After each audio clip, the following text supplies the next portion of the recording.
शिमला में अखिल भारतीय कांग्रेस के प्रवक्ता अतुल पाटिल ने केंद्र की मोदी सरकार पर जमकर हमला बोला। पत्रकार वार्ता को संबोधित करते हुए उन्होंने आरोप लगाते हुए कहा कि केंद्र की मोदी सरकार ने सभी स्वायत्त संस्थाओं को पंगु बना दिया है और केवल अपने मित्रों की कंपनियों को लूट की खुली छूट दे रखी है। उन्होंने कहा कि कांग्रेस पार्टी केंद्र की दमनकारी नीतियों का विरोध करती रहेगी। प्रेस वार्ताएं हम लोग पूरे देश में कर रहे हैं, तो हम देश को ये बताना चाहते हैं कि गैंग्स ऑफ ठग्स इस देश को लूट रही है और इस देश की सारी संस्थाएं मोदी प्रणीत, अमित शाह प्रणीत सरकार ने अपने हाथ में ले ली है, जिसे कोई स्वतंत्रता नहीं है कि वो नियम कानून के तहत कुछ काम कर पाए। ये कहने पे मजबूर होता है कि जिसको इस देश में गलत काम होने से वित्त क्षेत्र में, फिनांस सेक्टर में रखवाली करनी है, जिसे देश को फिनेंशियल फ्रॉड शेयर मार्केट में और देश में होने से बचाना है, वही अगर उसका हिस्सा होगा, कोतवाली अगर चोर होगा, तो इस देश को बचाएगा कौन? तो विपक्ष को अपनी भूमिका लेने पे मजबूर जो किया गया है, क्योंकि अदानी जो फ्रॉड किया है, आज हम ये कह सकते हैं कि स्कैम दाई नेम अदानी,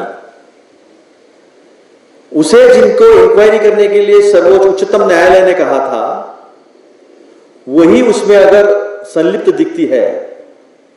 मैं माधवीपुरी बूच की बात कर रहा हूं। ये विनोद अदानी जी, गौतम अदानी जी, धवलपुरी, माधवी बूच, और माधवी बूच को सेबी में लाने के लिए जो कमेटी बनाई गई, उसमें 2 लोगों ने जो निर्णय लिया, वो वेबसाइट पर अवेलेबल है, मोदी जी और शाह जी ने। और फिर इंक्वायरी में कुछ मिलता ही नहीं है, और फिर हिंडनबर्ग का नाम लिया, तो इस देश के उपराष्ट्रपति जो सभापति है राज्यसभा के, वो कहते हैं कि देश में आर्थिक अराजकता फैलाने की बात करते हैं। तो हम ये सवाल पूछना चाहते हैं उनसे कि जब सुप्रीम कोर्ट ने 24 अनियमितताएं, इरेगुलरिटीज इन शेयर मार्केट, उसके लिए जब सेबी को इन्वेस्टिगेशन करने के लिए कहा था, तो क्या इस देश का उच्चतम न्यायालय देश में आर्थिक अराजकता फैला रहा है? उपराष्ट्रपति धनखड़ जी, आप इसका जवाब दें। डिस्टॉर्शन, सारी प्रॉपर्टीज हमारे पास, मैंने सब प्रेस नोट में आपके पास दिया है, अभी एक एक चीज मैं लूंगा ना, लेकिन एक एक चीज का उल्लेख जो हमने किया है, उसमें सीधा सीधा बात से पता चलता है कि रेलवे में नौकरियां कम हो जाती है, आर्मी में अग्निवीर लेके आते हो आप LIC को अंडर वैल्यूएशन करके उसमें पैसा जो है वो इनके लिए लगाया जाता है, इनके शेयर्स में लगाए जाते हैं।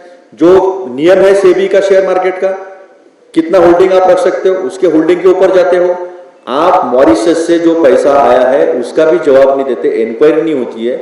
आपको 2 महीने का समय सुप्रीम कोर्ट देता है और आप कहते हो 18 महीने का समय लेते हो। 24 महीने के बाद भी जो 2 अहम इशू है, वो इशू सामने नहीं आए हैं। तो ये कन्फ्लिक्ट ऑफ इंटरेस्ट है, ये ऑफ इंटरेस्ट प्रूव हो चुका है। कंसल्टेंसी आपकी है, वही आपका एड्रेस है, आपके पति भी उसमें है, 361 सारा मैंने इसमें दिया है, तो फिर उनके रहते इंक्वायरी कैसे हो सकती है? जेपीसी के बिना हो सकती नहीं, तो फिर उनका इस्तीफा, माधवीपुरी बूच का इस्तीफा क्यों नहीं? तो हमने जो मुद्दे रखे हैं, ये माधवीपुरी बूच से रिलेटेड तो केवल शेयर मार्केट है, लेकिन राष्ट्र की संपत्ति को जिस तरह से हत्या जा रहा है, इसके खिलाफ जो है वो हम जनता में आए हैं। केवल ईडी की बात नहीं है, जो संपत्ति का दोहन हो रहा है 2, 3, 4, 5 लोगों के लिए, वो भी बातें जो है वो हमने आपके सामने रखी है।